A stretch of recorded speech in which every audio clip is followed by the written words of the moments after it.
எல்லோரும் எப்படி இருக்கீங்க இருக்கீங்களா? இன்றைக்கி என்ன நாள்னா வெள்ளிக்கிழமை. இன்றைக்கி என்னுடைய டெய்லி ரொட்டீனான இன்றைக்கான வெள்ளிக்கிழமை நாள் எப்படி போச்சு, காலையில் நான் என்ன எல்லா வேலையும் முடிச்சுட்டு எப்படி இன்றைக்கி சாமி பூஜை பண்ணேன். இன்றைக்கி வெள்ளிக்கிழமை மட்டும் இல்லாமல் இன்றைக்கி சஷ்டி வேறு. மத்தியானம் 12:15 வரைக்கும் சஷ்டி இருக்கிறத நான் கேலண்டரில் பார்த்தேன். ஸோ இன்றைக்கி சஷ்டின்றதுனால காலையில் சுக்கிரஹோரையில் முருகருக்கு விளக்கு போட முடியல, வெற்றி தீப விளக்கு போட முடியல. ஸோ நம்ம அந்த சஷ்டின்றதுனால இன்றைக்கி வெற்றிலை தீபம் போடலாம், அந்த 12 மணிக்குள்ளே நம்ம போடலாம் அப்படின்ட்டு எல்லா வேலையும் முடிச்சுட்டு எப்படி நம்ம பூஜை பண்ணலாம் அப்படின்றத இன்றைக்கி பார்க்கலாம். இந்த வீடியோவில் பார்க்கலாம். வாங்க வீடியோக்குள்ளே போகலாம்.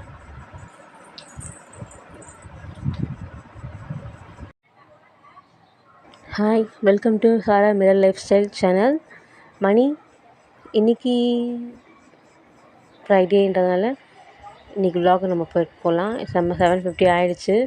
7:30க்கெல்லாம் என் பசங்களும் ஹஸ்பண்டும் ஸ்கூலுக்கும் ஆஃபீஸ்க்கும் கிளம்பிட்டாங்க. இன்னும் சீக்கிரமாக போகணுன்னு அவர் சொல்லியிருந்தார். ஸோ காலையில் 5:30க்கெலாம் எழுந்திரிச்சு முதல்ல அவங்க கரெக்ட் டைமுக்கு போகணும் இல்லையா? ஸோ அது அந்த வேலையை முடிக்கலாம். என்றைக்குமே பங்க்சுவாலிட்டி மிஸ் ஆச்சுன்னா அன்றைக்கி நாள் ஃபுல்லாக கண்டிப்பாக ஒரு மாதிரி இருக்கும், டென்ஷனாகவே இருக்கும். ஸோ நான் என்ன பண்ணேன், மார்னிங்கே சாமி கும்பிட்லாம் அப்படின்னு நினச்சிட்டு இருந்தேன். பட்டு நைட்டு 11-12 ஆச்சு படுத்து தூங்குறதுக்கே. சரி 4 மணிக்கு எழுந்திரிச்சு நம்ம அவருக்கும் ஆஃபீஸ் சீக்கிரமாக போகணுன்னு சொன்னதுனால சரி முதல்ல அவங்க வேலையை முடிச்சுட்டு நம்ம பொறுமையாக வீட்டில் தானே இருக்கோம், பொறுமையாகவே பண்ணிக்கலாம் அப்படின்ட்டு சரி நம்ம சுக்கிரஹோரையில் விளக்கு ஏற்ற முடியலனாலும் இன்றைக்கி சஷ்டி 12-15 வரைக்கும் மத்தியானம் இருந்துச்சு. ஸோ 9 to 10:30 நல்ல நேரம், 10-12 ராகு காலம். இன்றைக்கி வெள்ளிக்கிழமை சஷ்டி. இது எல்லாமே ஒரே டைமில் இருந்ததுனால சரி நம்ம வேலையெல்லாம் முடிச்சுட்டு அதுக்கப்புறம் நம்ம சாமி கும்பிட்லாம் அப்படின்ட்டு பண்ணிகிட்ருந்தேன். அவங்களும் 7:30 கிளம்பிட்டாங்க. கிச்சன் வேலையெல்லாம் முடிச்சுட்டு கிச்சன் கவுண்டர் டாப்லாம் க்ளீன் பண்ணிவிட்டு மேலே வந்து முதல்ல துணி போட்டுடலாம். முதல்ல சாமி கும்பிட தான் நினச்சேன். சாமி கும்பிட்ற வேலையை முதல்ல பார்த்துடலாம், அதுக்கப்புறம் வேலைலாம் பார்த்துக்கலாம் அப்படின்னு நினச்சேன். பட் வீடு வந்து இப்படி துணி அழுக்கு துணிலாம் அப்படியே இருந்துட்டு அப்புறம் 2 டேஸாக மாடி வந்து மழை பெய்ஞ்சதுனால பெருக்கவே முடியல. ஸோ இன்றைக்கி காலையில் நான் வெயில் அடித்த உடனே பெருக்கிடலாம், எனக்கு அப்படியே குப்பையாக இருக்கிறது பிடிக்கல. சரி ஓகே, நம்ம வீட்டை முதல்ல சுத்தமாக இருக்கணுமா இல்லை சாமி கும்பிடணுமா அப்படின்னு யோசிச்சுட்டே எது ஃபஸ்ட்டு பண்ணலான்னு யோசிச்சுட்டே இருக்கும்போது சுத்தமாக தான் இருக்கணுன்றது முதல்ல தோணுச்சு. ஏன்னா வீடு சுத்தமாக இருந்தால் தான் தெய்வம் நம்ம வீட்டில் தங்கும் அப்படின்றது எல்லோரும் சொல்கிறது தான். முதல்ல நம்ம வீட்டை சுத்தமாக வச்சுப்போம் அப்படின்றதுக்காக இல்லை க்ளீனிங் ஒர்க்கையும் பார்த்துட்ருந்தேன். மிஷினில் துணியை போட்டுட்டு மிஷின் முடியறதுக்குள்ளே நம்ம வீட்டை க்ளீன் பண்ணிடலாம் அப்படின்னு சொல்லிட்டு வீட்டெல்லாம் பெருக்கிட்டு இருந்தேன். நம்ம லூனா குட்டி போட்டிருக்காங்க. நம்ம லூனா அவள் 4 குட்டி போட்டிருக்கா. செம்மையாக அழகாக இருக்காங்க எல்லோரும். எங்கள் மேல் ரூம் கட்டில் கீழே தான் போட்டிருந்தான். சரி அவங்களுக்கு தூசியாக இருக்குது, இடம்லாம் தூசியாக இருக்குது, க்ளீன் பண்ணி அவங்களுக்கு தேவையான டஸ்ட்டெல்லாம் எடுத்து விட்டு குட்டி வந்து தூசியில் இருக்கக்கூடாது, சுத்தமாக இருக்கணும் இல்லையா?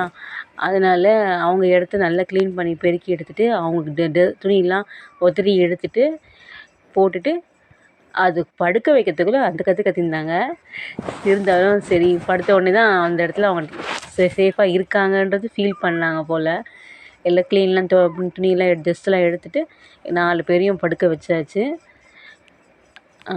எல்லோரும் செம்ம அழகாக தான் இருக்காங்க. இன்னும் கொஞ்சம் நாள் ஆகும் இவங்க வளர்கிறதுக்கு. ஒரு 2 வாரம் போகும்னு நினைக்கிறேன், கொஞ்சம் லேசாக நடக்கிறதுக்கு. நம்மளை பார்க்குறதுக்கே கொஞ்சம் நாள் ஆகும். இப்போ நம்மளை பார்க்க மாட்றாங்க. அதுக்கு அடுத்தது இதை முடிச்சதும் இவங்களுக்கு லூனா குட்டி போட்டு எல்லாம் பார்த்துட்டு இருந்தேன்னா அவள் குட்டி போட்டு 1 வீக் ஆகிடுச்சு. 1 வீக் குட்டி தான் இது. 1 வீக் ஆமாம், லாஸ்ட்டு 36/30/2024 அந்த டேட்டில் ஜூன் மாதம் லாஸ்ட் டேட்டில் குட்டி போட்டான். இன்னும் ஆயிடுச்சு, ஒரு 10 நாள் மேலேயே ஆயிடுச்சு இல்லையா? 10 நாள் குட்டி தான். வீட்டெல்லாம் பெருக்கி க்ளீன் பண்ணி நான் சுத்தமாக வச்சுட்டு அப்புறம் மாடி க்ளீன் பண்ணலான்னு வந்தேன். மாடி ஒரே குப்பையாக இருந்துச்சு. மழை பெஞ்சதுனால பெருக்கவே முடியல, அப்படியே தண்ணியாக இருந்துச்சு. ஒன்றுமே பண்ண முடியல. சரி கொஞ்சம் ஈரமானது வந்து கொஞ்சம் லேசாக எல்லாம் காஞ்சிருந்தது. இன்றைக்கி நல்லா வெயில் அடிச்சது காலையில். சரி பெருக்கிடலாம். அப்புறம் திருப்பியும் சாயந்தரம் மழை பெய்ய போகுது, நைட்டு மழை பெய்ய போகுது, அப்புறம் பெருக்கவே முடியாது. ஏன்னா வீடு க்ளீன் இல்லைன்னா வேறு எந்த விஷயமும் நம்ம மைண்டில் ஓடாது. சாமி கும்பிட கூட சாமிக்கு நிம்மதியாக திருப்தியாக சாமி கும்பிட முடியாது. ஐயோ வீடு சுத்தமாக இல்லையே, நம்ம அந்த வேலை பண்ணலையே, இந்த வேலை பண்ணலையே அப்படின்னு ஓடிக்கிட்டே இருக்கோம். அந்த வேலை பண்ணணும் அப்படின்ற மைண்டில் கூட ஓடிக்கிட்டு இருக்கோம். ஸோ இந்த வேலையெல்லாம் முடிச்சோன்னா நிம்மதியாக இந்த வேலையெல்லாம் நம்ம சாமி நிம்மதியாக கும்பிட்லாம் அப்படின்ற மைண்ட் செட்டோடு நம்ம நிம்மதியாக காடை சாமி வழிபடுவோம். படிக்கட்டெல்லாம் பெருக்கி அடுத்தது மாடி பெருக்கி படிக்கட்டெல்லாம் க்ளீன் பண்ணிட்டு வந்தேன். இது முடிச்சுட்டு என்ன பண்ணினேன், குளிச்சிடலான்னு பார்த்துட்டு இருந்தேன். ஓகேன்னு சொல்லிட்டு இன்றைக்கி என்ன பண்ணலான்னா ஸாரீ தான் வியர் பண்ணலான்ட்டு ஒரு ஐடியா. ஸோ ஃப்ரைடே அன்றைக்காச்சும் ஸாரீ வியர் பண்ணணும் அப்படின்னு நான் ட்ரை பண்ணுவேன். பட் அது என்னைக்காவது மிஸ் ஆகும். சரி இன்றைக்கி வீட்டில் எல்லா வேலையும் முடிச்சதுனால நம்ம பண்ணலாம் அப்படின்ட்டு ஸாரீ வியர் பண்ணிட்டு நம்ம சாமி கும்பிட்லாம் அப்படின்ட்டு ஒரு ஐடியா. இந்த மணி பிளான்ட் கொஞ்சம் நல்லா வாடி இருந்துச்சு. சரி குளிச்சுட்டு வந்து நம்ம சேஞ்ச் பண்ணிடலாம், இப்போ நம்ம சேஞ்ச் பண்ண வேணாம்னு சொல்லிட்டு குளிச்சுட்டு வந்து நம்ம தண்ணியும் வாட்டரையும் செடியையும் சேஞ்ச் பண்ணி வச்சா அது நல்லா ப்ரெசன்டபுளாக இருக்கும் அப்படின்றதுனால படிக்கிட்டு பெருக்கிட்டு இருந்தேன்.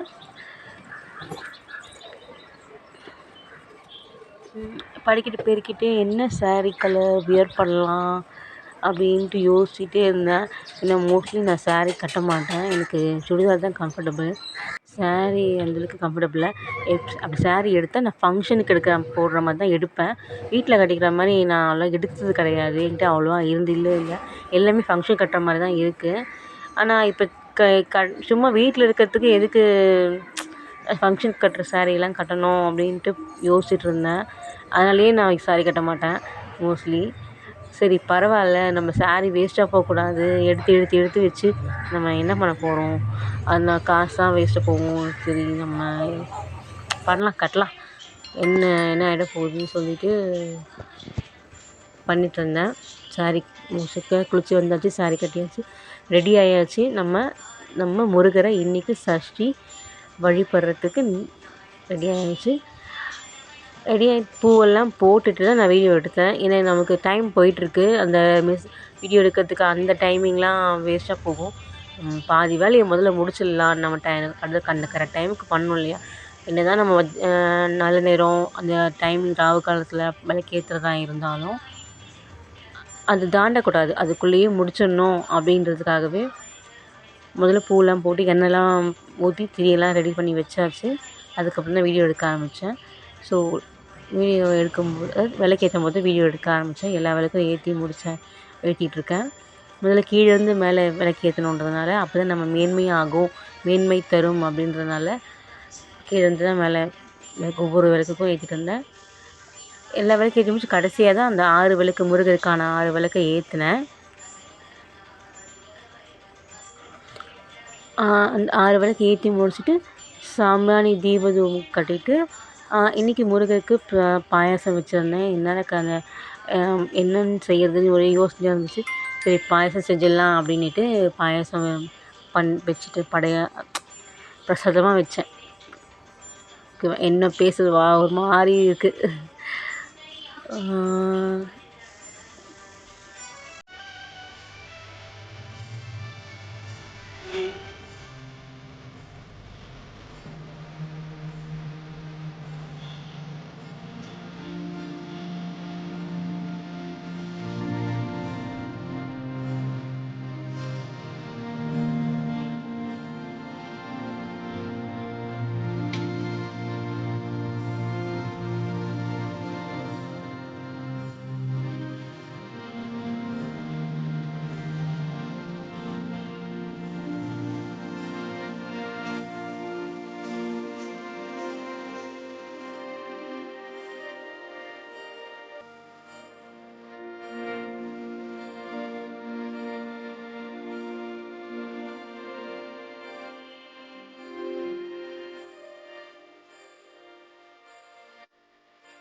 சாமிக்கு சாம்பிராணி கீழே ஒரு சாம்பிராணியும் மேலே ஒரு சாம்பிராணியும் ஏற்றி வச்சுட்டு இருந்தேன். ஊதுபத்திலாம் நான் ஏற்றல, வெறும் சாம்பிராணி மட்டும் தான் ஏற்றினேன்.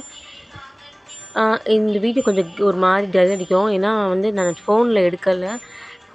ஏன்னா ஃபோன் வீடியோ எடுக்கணும்னு வச்சுருக்கேன். ஸோ வேறு டேபில் தான் எடுத்தேன் நான் இதை. பட் அதான் டல் அடிக்குது. அதில் எனக்கு டக்குனு சார்ஜ் வேறு ஃபுல்லாக இல்லைன்னு சார்ஜை போட்டுட்டு யோசிக்க முடியல. சரி இருக்கட்டும், பரவாயில்ல, நம்ம இதை சரி பண்ணிட்டு வந்தால் நமக்கு டைம் போய்டும், நமக்கு சாமி கும்பிட முடியாதுன்ட்டு பரவாயில்ல, எப்படி வந்தாலும் பரவாயில்ல அப்படின்னு சொல்லிவிட்டு நானும் விட்டுட்டேன். கொஞ்சம் டல்லாக இருந்தாலும் பரவாயில்ல, நமக்கு வந்து முதல்ல சாமி கும்பிட்ணும் அப்படின்னு நீங்கள் கேட்கலாம். சாமி கும்பிட்றத விட எதுக்கு வீடியோ எடுக்கணும்னு நீங்கள் கேட்கலாம். பட் என்ன சொல்கிறது, நான் எப்படி வழிபடுறேன், என்ன பண்ணுறேன்றது நான் உங்களுக்கு தெரியப்படுத்தணும். ஏன் தெரியப்படுத்தணும்னு நீங்கள் கேட்கலாம். ஏன்னா எனக்கு வந்து மோஸ்ட்லி நிறைய ஃப்ரெண்ட்ஸ் கிடையாது. இப்படியாச்சும் நிறைய ஃப்ரெண்ட்ஸ் எனக்கு கிடைப்பாங்க அப்படின்றதுனால தான் ஒரு சின்ன ஆசை தான். அதனால தான் நான் இந்த யூடியூப் சேனலுக்கு எடுக்கணும்னு முடிவு பண்ணேன். மோஸ்ட்லி சர்க்குலேஷன் எனக்கு அந்த அளவுக்கு கிடையாது. கம்யூனிகேட் நிறைய பேர்கிட்ட எனக்கு கிடையாது. இது மூலயமா எனக்கு ஃப்ரெண்ட்ஸ் கிடைப்பாங்க, நல்ல ஃப்ரெண்ட்ஸ் கிடைப்பாங்க. நம்ம மனசு விட்டு பேசுறதுக்கு, நம்ம தெரிஞ்சுக்கிறதுக்கு, நிறைய விஷயங்கள் தெரிஞ்சுக்கிறதுக்கும் நமக்கு ஒரு நல்ல மீடியாவாக இருக்கும் அப்படின்னு தான் நான் இது சூஸ் பண்ணியிருக்கேன். பார்க்கலாம் இது வரைக்கும் அப்படி போயிட்டுருக்கேன்னு.